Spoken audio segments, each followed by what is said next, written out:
Um, Reggie had said that you had a like a journal that Buntry left behind. I know you had mentioned something about Tupac spitting on some fans at one time. Were there any other stories, if not that one, from that journal that you could share? Buntry had so much shit because he was writing his book and everything. He was jotting it all down. He had stories about uh fucking with different females, with the homies in the same room and all type of shit. Uh, yeah, he had a lot of stories in there. He even had stories where he was getting tired. He had stories in there where, he mentioned Suge being his other brother and he treated him like a brother. He had good stories, he had bad stories in there. But, Buntry not here. I never shared nothing in that with anybody. I think my mother and my sister and them seen it. My mother had it. And I don't know what happened to the book after my mother had passed, but some of his stuff, I have it. I have. But, he had his ups and downs with Death Row, with Suge and everybody else too. But out of all, he's always mentioned, and in this book, this journal he had together, Neckbone and Suge was like family to him. You know what I'm saying? That he would die for. And I had a problem when I read that, but he was alive when I saw this part, when he was doing this, when he explained the book. Damn, they your brothers? What the fuck is me and Timmy? You know what I'm saying? Different type of shit. So it went there, then it was bam. But yeah, he had his certain picks. And he had a lot of bullshit, but he had a lot of good shit. So I could say that. Okay. The Tupac spitting story. Can you retell that? Yeah, he basically was like they was walking through the mall, and one of Tupac fans was like just trying to come up to him and say, "Woo woo, hired Tupac," and trying to get an autograph. And Tupac, he said Tupac was prancing and woo woo, and Tupac spit on the motherfucker. And I'm like, when I met Tupac, she'll bring him to the hood. He was the coolest dude I've ever seen. He was, but when you don't know nobody, your aura gonna be a certain kind of way. When he got with the homies, it was totally different. This was a different guy. You know what I'm saying? If you ain't the same motherfucker, got the same energy when I first met you, and you this different motherfucker now, I really ain't gonna fuck with you.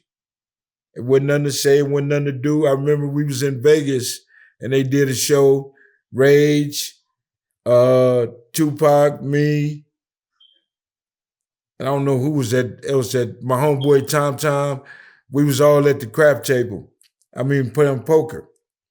The nigga did, I lost, and he did slide a couple chips to me, and lost that, got up, then went to another table, got kicked out the casino because I wouldn't stop cursing. The dealer kept telling me to please refrain from profanity. Fuck you. And we got kicked out. So I don't know what Tupac and them did after that, but that's the only time like we really interacted with each other. Like bam. But all that other shit, I wasn't with that. I didn't do I didn't hang out with Snoop Dogg and them. I didn't hang out with Rage. I didn't hang out, well, Rage was more in the hood because she was with Neckbone. But I didn't hang out with corrupting all those cats. That wasn't my cup of tea. I had one job, and that was being security. I'm not finna go to the studio just because Snoop and them doing woo woo woo. I'm not hanging out like that.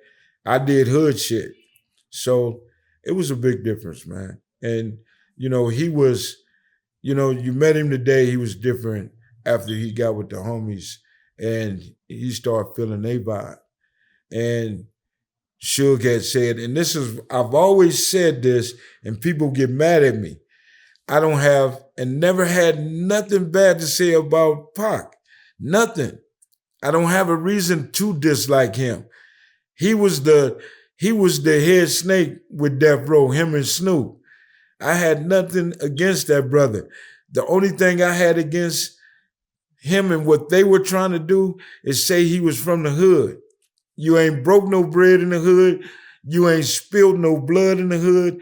So who the fuck is y'all to say this nigga from the hood?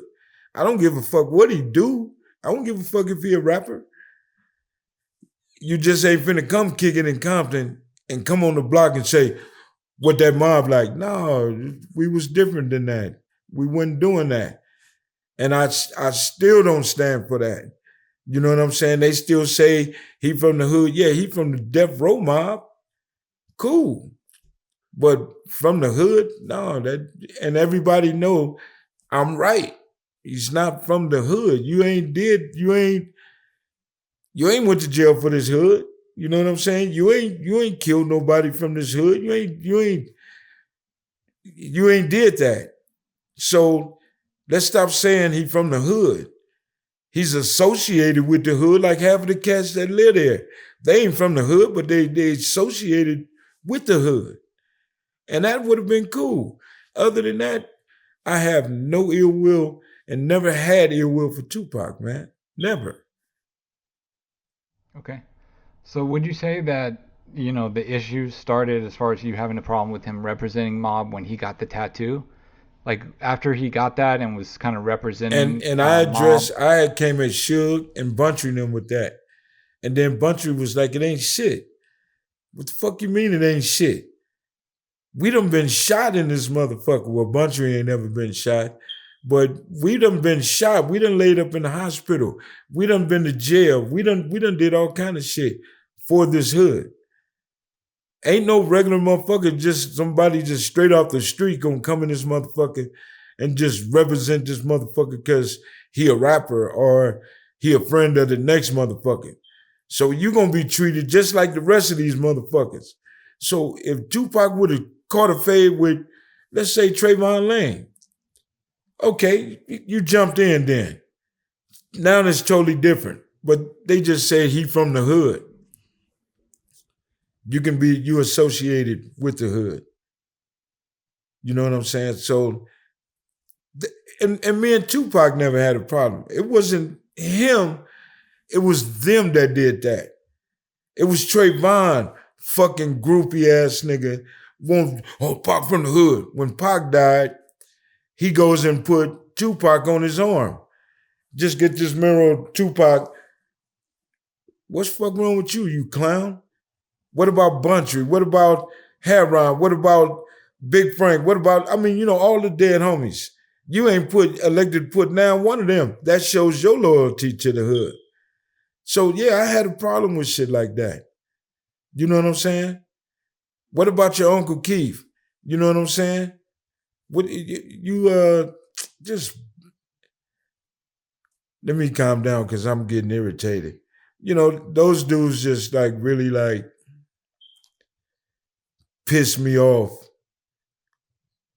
pretending to be some shit that not or some gangster shit like some real hood niggas. They wouldn't know hood niggas to put no nigga on the set. They wouldn't doing it like that. They wouldn't representing it like that. You would have never knew of a Trayvon Lane in Compton if he wasn't with Suge. You know what I'm saying? Totally different from all the OG homies that was working for Suge. All of those dudes been to prison, got names for themselves the whole nine. So, like I said, man, I didn't have a problem with that. It's just the way that they were trying to do it and the way that they did it, the before and after. Okay, gotcha. You had mentioned on one of our old live streams that you had accidentally shot your brother Timmy. Can you tell us about that? About that Yeah. story?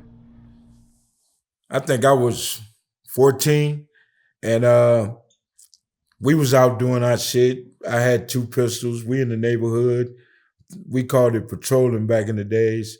Just in the hood, just kicking it, doing our thing. Came back to the house. I seen some guns was missing. So I went across the street looking for Timmy. And him and his little partner across the street were playing with the guns. So I took the gun and said, "What if it had bullets in it?" And put it in his face and just click, click, click, pow. Oh my God.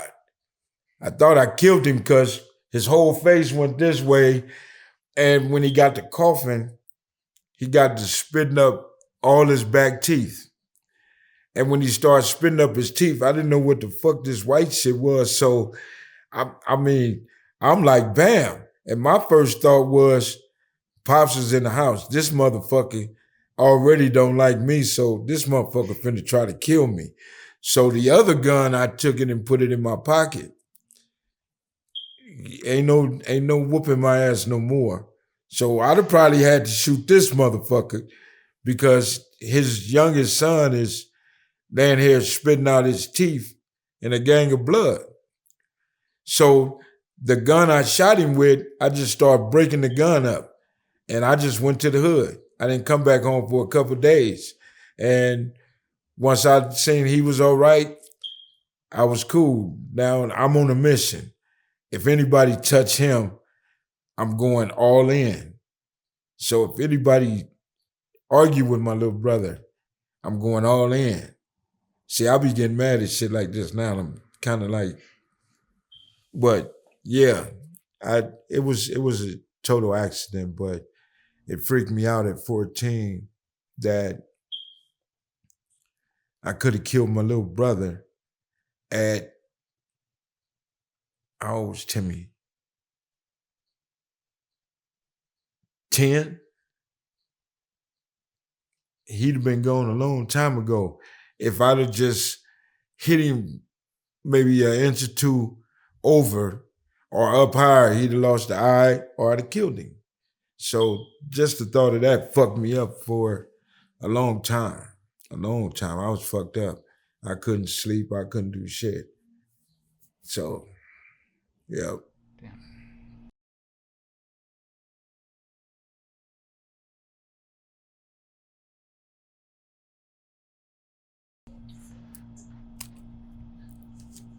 John, this James McDonald motherfucker, he be getting too emotional. I'm getting old and I can't hold it back no more. I just be getting so fucking mad at shit. But for the record, I love my little brother. You know what I'm saying? And when I think of that, I think about the the damage I did, and I could have been the cause of his death. You know what I'm saying? Not talking about all the self destruction, all the bullshit that I've done in my life, but I don't know who can live with, killing somebody close to you like that.